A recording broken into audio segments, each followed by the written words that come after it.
If you want to win a jet like this, all you have to do is subscribe. Click the like button and leave a comment. And then ring the bell so you don't miss my next video. At 1,000 subscribers, we gave this jet away. At 5,000, we're going to give another one. I don't know what it is yet. We'll see when that time comes. So hey, subscribe guys. Happy flying. Hey YouTube, it's Sean, Griffin RC Planes. This is my brand new Avios 1700 King Twin. Let's put it together and make it look like this. That thing is pretty dang cool. So this will be the first assembly. Let's put it together and throw a 6-channel receiver in it, just so we can see what the lights look like and the landing gear and all that stuff. And then of course, before we fly it, we're going to have to put in a safe select receiver and get all that set up. But for now, let's put it together and see what it looks like. I'm kind of excited. So, all right, let the unboxing and building begin. All right, guys and gals, let's put the Avios King Twin 1700 together. And look here on our left. That's a Ginger. That's one of Mom's dogs that I just can't wait to get out of my house. That's Ginger. Oh, whoa, whoa, whoa. Almost dropped you. All right, so here is the manual. Let me read it to you.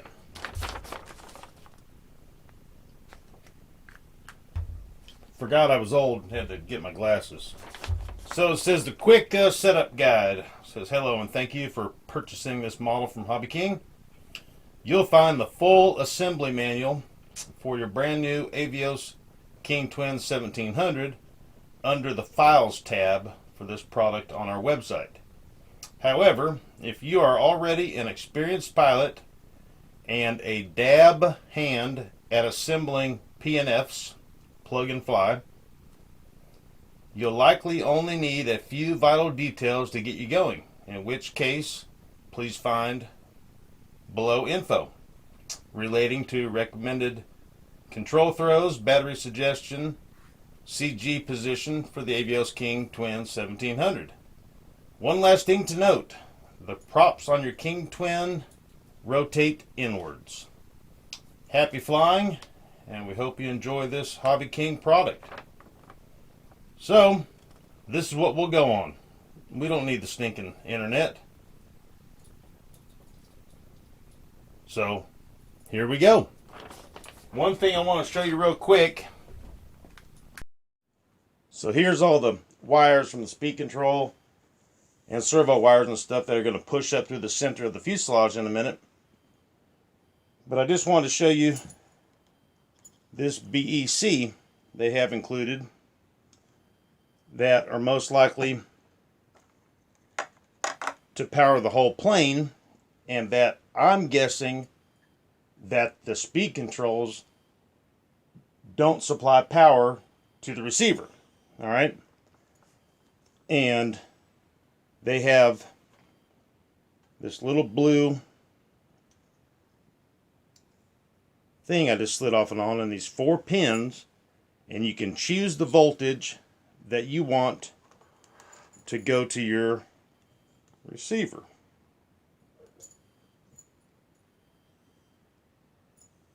At the top it's 6, in the middle is 5.5, and the bottom is 5 volts. And the blue thing that I just slid off connects these pins together. So if you connect the bottom 2, then you'll be choosing 5 volts. If you connect the middle 2, then it's 5.5. If you connect the top 2, then it's 6 volts of power. And the little blue connector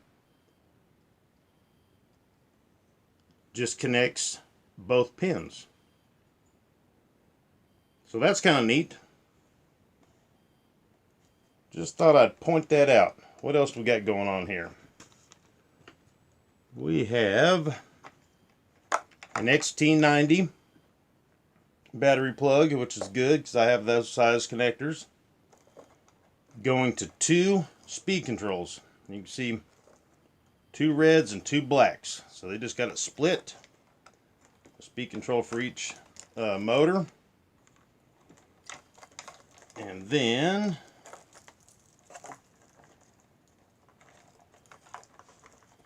so I can kind of get this untangled. Okay, they got a zip tie on it. So we've got this plug right here labeled as landing gear, and it's a 3-way. It's not called a splitter because it splits 2, a tricer. But you can see that if I eliminate everything else out of the picture, it's got 3. 1, 2, and then the third one is dangling. And the third one will plug into the fuselage to operate the nose wheel. So that makes 3 landing gear. Then we got this one is labeled flaps, and it's going to 2. This one right here is labeled lights. This one right here is labeled ailerons. I have trouble saying that. And you don't see the Y connector. It's probably internally in here. And the rudder and the elevator will be in the fuselage. So just wanted to point that out. With the BEC, we can pick what voltage. We're going to go with the 6 volts because the Spectrum receivers and Spectrum servos can definitely handle 6 volts, if not 8. So I flipped the main wing upside down, and I noticed something already. Was this strip right here was not glued down there. It was. That's actually better than how it was. But that's what's hiding the wires going to the speed controls and in the retracts and servos for the flaps and ailerons and all that.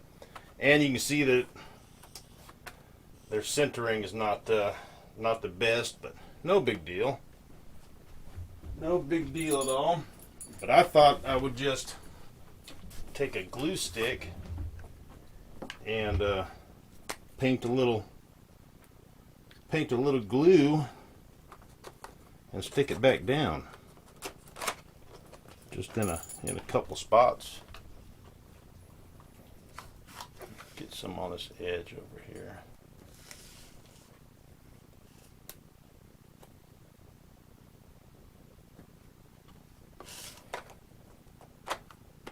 That's no big deal. I'll get this other side.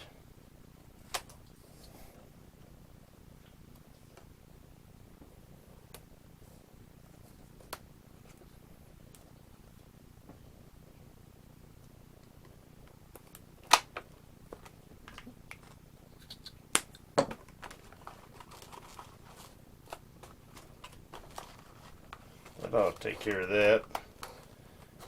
If it comes back up, then we'll use more than glue stick. You can always take some Scotch tape or a better glue of some sort. I'll see. Let's see how this does in a little while and readdress the issue if we need to, which we might have to already.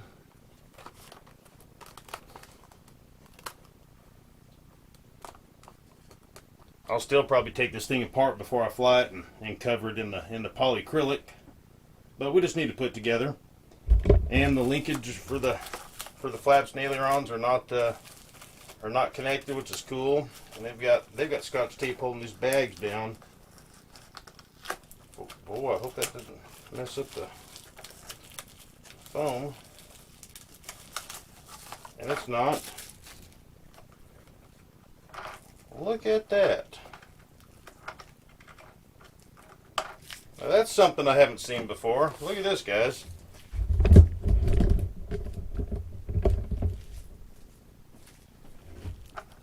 So it's got 2 push rods bent in different angles Okay, these are both flaps. Okay, my bad. The ailerons go on the end, but isn't it something? And the horns are going to be different heights because, you know, it's on this angle. You know, I guess you're going to call it a split flap. Huh, that's cool. Never, I didn't think, I've never thought about that. That's quite something. All right. Let's get it up on the plane stand here. All right. So I'm going to take the canopy off. That's where those wires are going to come up through. You kind of see the hole right down in there. Oop. Hey. Plenty of room for the battery. I like that. I might even have room to incorporate my sliding battery tray in there. So we'll go ahead and get this guy upside down. I'll show you the inside in there. Lots of room. And then this one's labeled rudder. And it's got a Y harness going up front for the steerable nose wheel.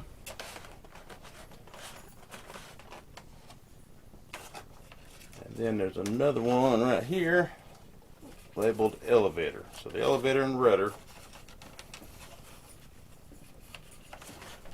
And then there's one more down here.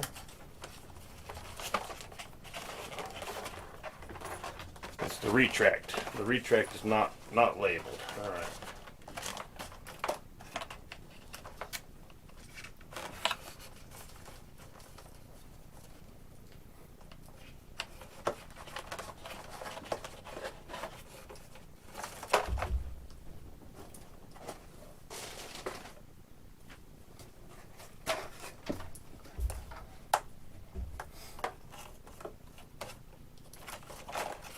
I'm just going to push it all down in there for right now, and if I need to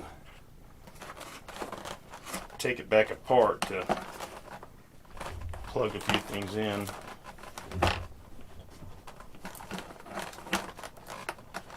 The main wing has got these pins that plug in there,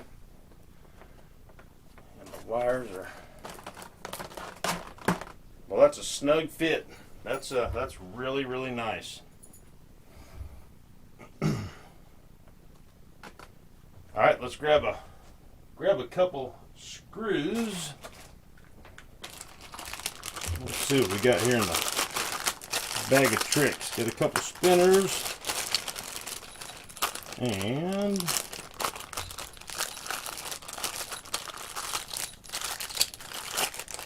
got this plastic nose cone, which I guess goes right here. That's kind of neat. And then, as far as screws go, there's a total of 4.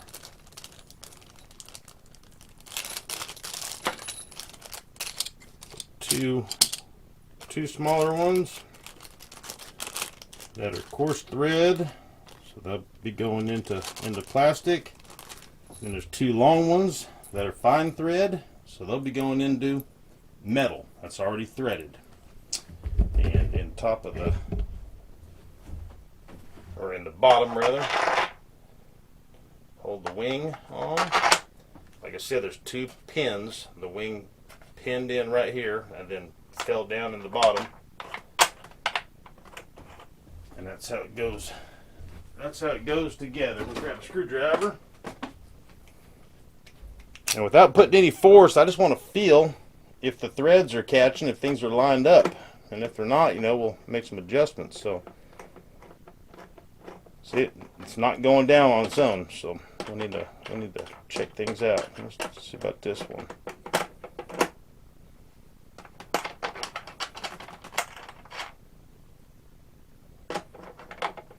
That one's going down just fine. I'm just kind of wiggling this one around to see if I feel anything. And then now that one's going down.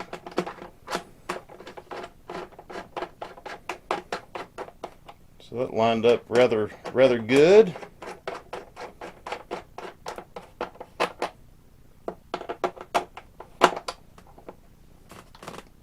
Don't need to tighten all that much at all.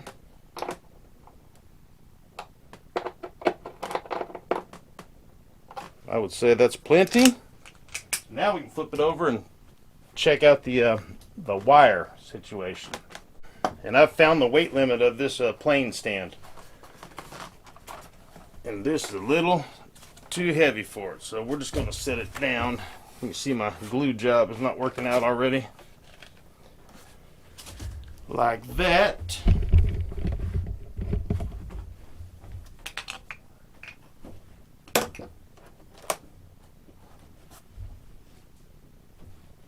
And let's see if our straightening out the wires helped out. So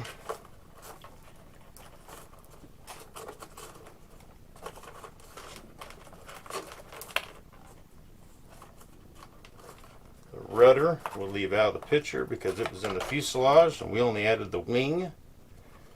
This is the throttle. This one right here is the gear, and here is the extra one that plug the front gear into it. It's got a little white dot and a little white dot, so that makes it convenient. And same size when you plug it up. That's pretty nice. And a little clip to lock it in. Alright, so we got the gear, lay that out the side, throttle out the side, the rudder. Here is the ailerons out to the side, they're still holding it.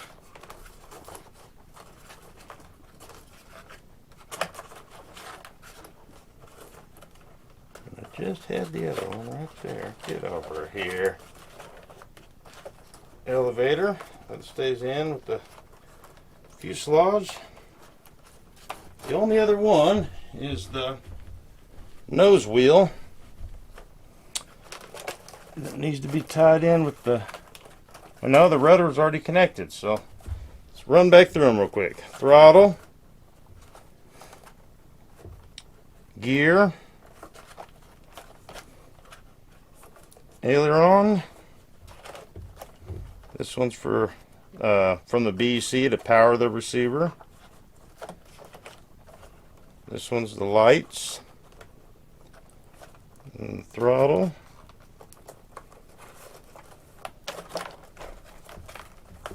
Is that all of them? You guys are probably saying yes, no, yes, you skipped one. All right, well, we'll do it over again. Flaps, that's probably what we're missing. Landing gear, throttle, rudder, Y harness to the steering wheel and to the rudder, ailerons, elevator, and the lights, and power, and that's it.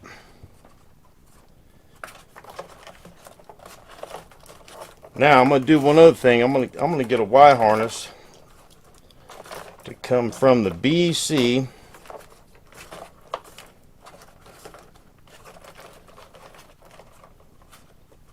that says power right here. This is going directly in the BEC, and they're wanting you to plug it into the receiver, right? But then there's also this one right here that says lights. And that one needs to be plugged into the receiver also. But I'm going to put a Y harness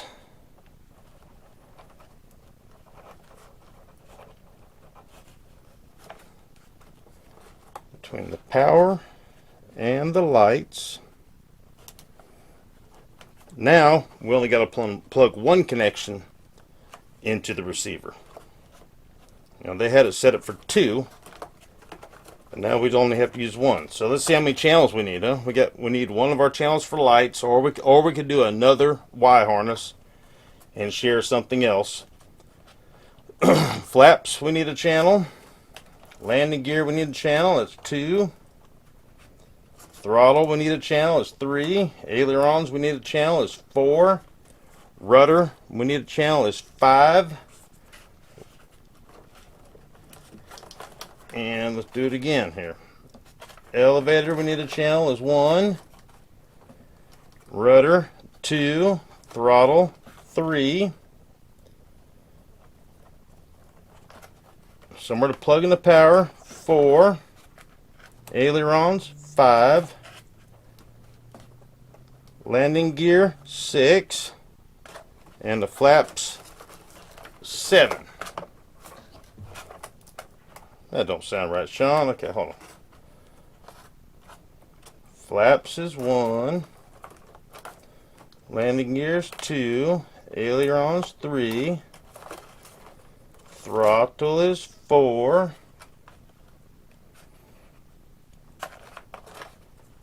Rudder is 5. Elevator 6. Yeah, okay. 6 channel plane plus the one where we added the wire harness for the power. And we can plug that into the bind port. So I need to grab a 6 channel receiver. Alright, so I grabbed an AR610, just a 6 channel receiver. That's all we need for our workbench test here. Might need one more extension though for the elevator, unless I can get it. But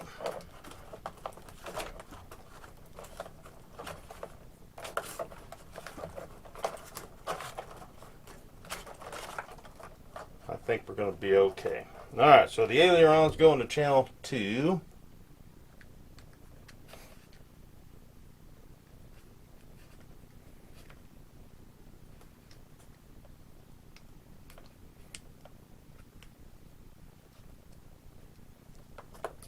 Maybe.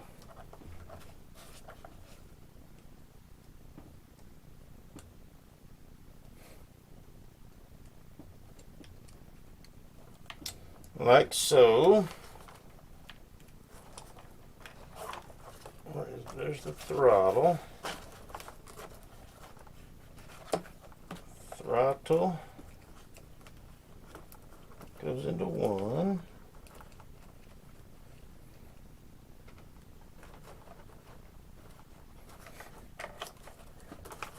Alright, where's our next contestant? Where's Mr. Elevator?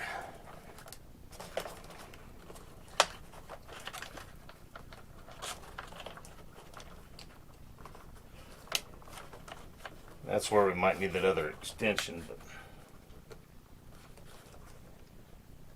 there's the elevator. Alright. Mr. Rudder. Where are you, Mr. Rudder? Right there.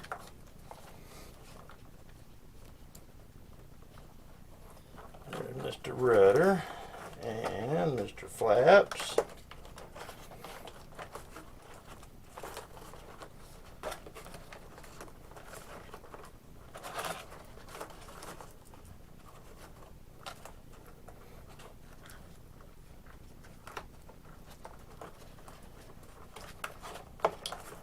Alright, Mr. Gear. And then Mr. Flaps.